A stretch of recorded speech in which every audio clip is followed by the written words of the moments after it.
مرحبا باللي غلاها زايل، عيونها شعر تفيض بحوره، نوره طلتها علينا تنور كل الاماكن من ضياها نوره. منو معوض لك يا ام سامي شيله، مضمونها صدق الغلا وشعوره، يا نوره اللي في الحشا من زالك، داخلي غلاك من صوره. يا ام سامي فيك عز وشيمه، والطيب اساسك امتداد جذوره، يا شمبريه مالك مساويني، انت الفخر لابان معنى وصوره، يا بنت شيخ بالكرم له سيره، والطيب طيبه والوفا دستوره، تستاهلين المدح دقه وجله، يا الغاليه قدرك فوق حضوره، عفه وذوق وزود قدر وهبه، فيك المكارم كلها محصوره، ثقل وجمال وزود عقل وديني، بين النساء بحضورك الاسطوره، عمامك اهل العز واهل الطاله، خوالك اللي افعالهم مذكوره، وربع المجل ربعك الشجعاني، العز خط وسيرة مشهوره، انت الفخر بنت الطنا يا شمار، والمجد شاده وبالعالي صوره، الله يحفظك الاصيل ام سامي، يديم عزك في العمر يا نوره.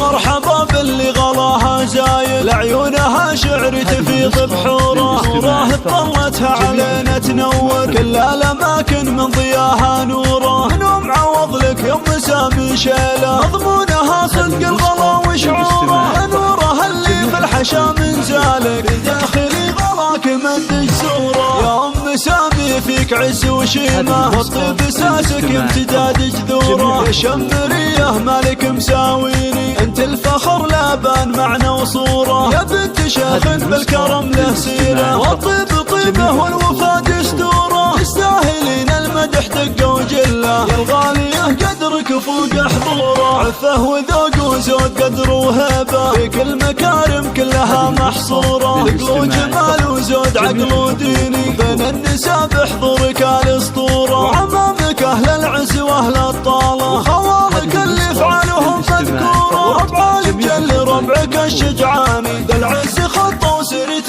مشهوره، انت الفخر بنت الطنا يا شمار، والمجد شاده وبالعالي صوره، الله يحفظك الاصيل ام سامي، يديم عزك في العمر يا نوره.